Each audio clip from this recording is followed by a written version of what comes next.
Hello friends, आज हम शंकर जयकिशन के बारे में बात करते हैं। शंकर जयकिशन के बारे में मैं नहीं बल्कि हिंदुस्तान के एक बहुत महान कंपोजर आर डी बर्मन साहब ने यह कहा था, शंकर जयकिशन से बढ़कर कोई म्यूजिक डायरेक्टर हिंदुस्तान में आया ही नहीं। और उसकी वजह, जब मैं खुद कंपोजर बना और मैंने कई सैकड़ों फिल्में की, तब मुझे जानकारी पड़ी कि वो क्यों उन्होंने ऐसा कहा था। उसका कारण यह है कि शंकर जयकिशन ने जितना वेरिएशन दिया, जितनी डिफरेंट जॉनर के गाने दिए, वैसा किसी को देने का मौका ही नहीं मिला। और जब भी शंकर जयकिशन को मिला, उन्होंने वो गाने को ऐसा कर दिया कि उसके पीछे लोगों ने कंपोज करना शुरू किया। 60s में 50s में लोग हमें अमूमन गाने जब देते थे, तो वो सैड गाने जब देते थे तो उनकी रिदम बड़ी स्लो होती थी और गानों में उनकी चाल जो होती थी, ऑफ कोर्स मेलोडी बहुत होती थी, लेकिन गाने में रिदम का जो अंदाज होता था वो बहुत स्लो होता था। इतना अपबीट टेम्पो का गाना शंकर जयकिशन ने सैड गाना बनाया है, और आप गाने की मेलोडी देखिए और इतना पॉपुलर गाना है वो। तेरा जाना दिल के अरमानों का लुट जाना, कोई देखे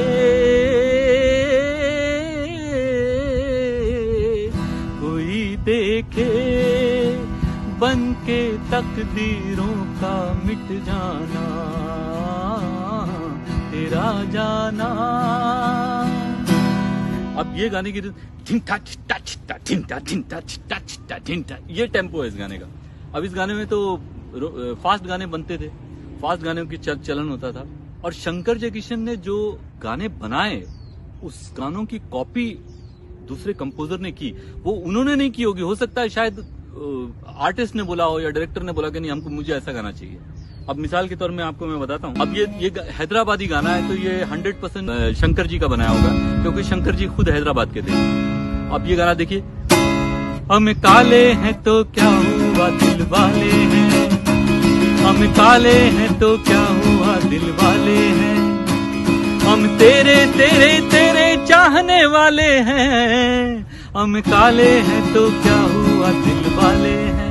ये गाना हो गया। अब ये गाने ने पूरी फिल्म इंडस्ट्री, पूरी दुनिया को हिला दिया था, ऐसा पॉपुलर हुआ था ये गाना। कॉम्बिनेशन महमूद और लक्ष्मीकांत प्यारेलाल और मोहम्मद रफी साहब।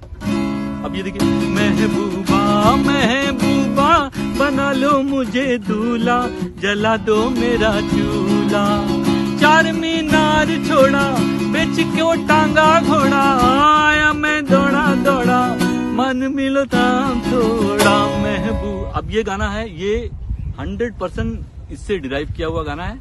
अच्छी कंपोजिशन है, ओरिजिनल काम किया लक्ष्मीकांत प्यारेलाल ने, लेकिन सोर्स जो है वो शंकर जयकिशन है। इसी तरह मैं आपको कई मिसालें दूंगा शंकर जयकिशन के बारे में, इतना सुरीला काम।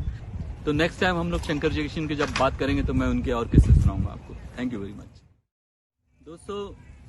शंकर जयकिशन के बारे में जितना रिसर्च करेंगे उतनी उनकी खासियत आपको मिलेगी। शंकर जयकिशन ने जो भी काम किया वो अपने आप में एक मिसाल है। अब उन्होंने जो एक गाना मैंने बताया आपको, जंगली का, चाहे कोई मुझे जंगली कहे, कहने दो जी कहता रहे, हम प्यार के तूफानों में घिरे हैं, हम क्या करें, चाहे कोई मुझे जंगली कहे, याहू। अब ये याहू जो अंदाज है, ये बहुत नया था, और ये ऐसा अंदाज है कि हर कंपोजर को ये बात चार्ज करेगी, उससे इंस्पायर करेगी। अब उसी की शक्ल में मैं ये 100% कैलकुलेट करके नहीं बोल सकता कि सोर्स यही है, लेकिन पैंतरा यही है, इतना मैं बोल सकता हूँ। अब जैसे लक्ष्मीकांत प्यारेलाल का गाना था, मस्त बहारों का मैं आशिक, मैं जो चाहे यार करूं, चाहे गुलों के साए से खेलूं, चाहे कली से प्यार करूं, सारा ज़मां है मेरे लिए मेरे लिए कुक्कू। अब कुक्कू जो है याहू, उसी की शक्ल का दूसरा रूप है।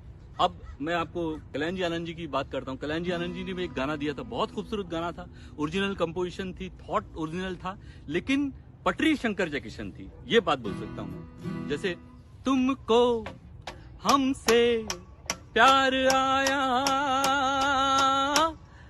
प्यार आया अफ़ो खुदाया, ये जो अफ़ो खुदाया का जो है ये अंदाज याहू उसी का है।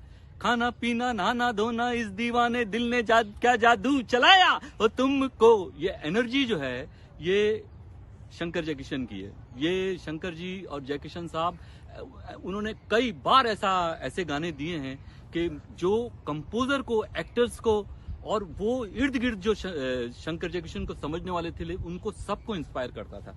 वो फिल्म इंडस्ट्री के म्यूजिक डायरेक्टर को रास्ता बताने वाले कंपोजर थे। तो शंकर जयकिशन के बारे में तो जितना कहें उतना कम है, लेकिन मैं ये कह सकता हूं कि मैं शंकर जी से मिला हूं। मैं जय साहब से तो नहीं मिल सका क्योंकि उनकी बहुत जल्दी देहांत हो गया था, लेकिन ऐसे कमाल के कंपोजर और ऐसा कमाल का कॉम्पोजिशन। एक मैं जरूरी बात ये बोलना चाहता हूं कि 99% लोग ये सोचते हैं कि बंगाली कंपोजर का जवाब नहीं, और इसमें कोई दो राय नहीं है, लेकिन जय साहब गुजराती थे और गुजराती पंचाल सरनेम था उनका, और गुजराती कंपोजर इस लेवल के उन्होंने सब लोगों को पीछे छोड़ दिया। कल्याण जी आनंद जी भी गुजराती हैं और भी कंपोजर गुजराती होंगे, लेकिन इससे बड़ा कंपोजर मैंने आज तक ना देखा ना सुना, और कभी मौका मिलेगा तो इनके बारे में मैं और रोशनी डालूंगा। Thank you so much.